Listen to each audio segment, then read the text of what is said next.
ನೋಡ್ದ್ಯಾ ಆದಿ, ರಾವಣ್ ಪರಿಸ್ಥಿತಿ ಹೇಗಿದೆ ಅಂತ ಗೊತ್ತಾಯ್ತಲ್ಲ. ಈಗ ಅವ್ರಿಗೆ ನಮ್ಮ ಸಹಾಯ ಬೇಕಾಗಿದೆ. ನೋಡಾದಿ, ನೀನು ರಾವಣ್ ನನ್ನ ನೆಚ್ಚಿನ ಇಬ್ಬರು ಶಿಷ್ಯರು.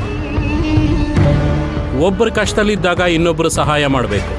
ಅದೇ ನನ್ನ ಆಸೆ ಕೂಡ. ಅದು ಅಲ್ಲದೆ ರಾವಣ್ ನಿನ್ನ ಜೊತೆ ಇದ್ರೆ ಒಂದು ದೊಡ್ಡ ದೈತ್ಯ ಶಕ್ತಿ ನಿನ್ನ ಜೊತೆ ಇದ್ದ ಹಾಗಿರುತ್ತೆ. ಯೋಚನೆ ಮಾಡು.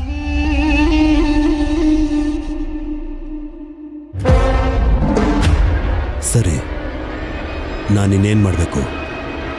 ಏನಿಲ್ಲ ಆದಿ, ಈಗ ಅವರಿಗೆ ತುಂಬ ಅವಶ್ಯಕತೆ ಇರೋದು ಸಂಪರ್ಕ.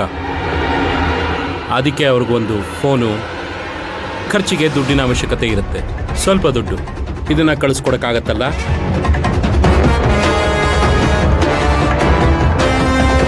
ರುದ್ರಿ, ಗುರುಗಳೇ, ಒಳಗಡೆ ಹಣದ ಕಂತೆ ಇದೆ, ಹೋಗಿ ತಗೊಂಡ್ ಬಾ. ಆಯ್ತು ಗುರುಗಳೇ.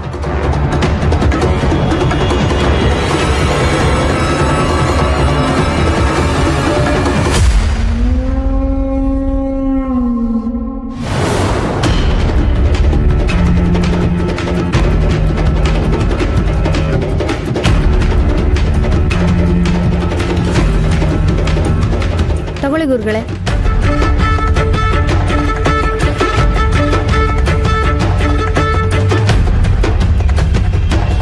ಗುರುಗಳೇ, ಇಷ್ಟು ಸಾಕಾ? ಸದ್ಯಕ್ಕೆ ಸಾಕು ಆದಿ.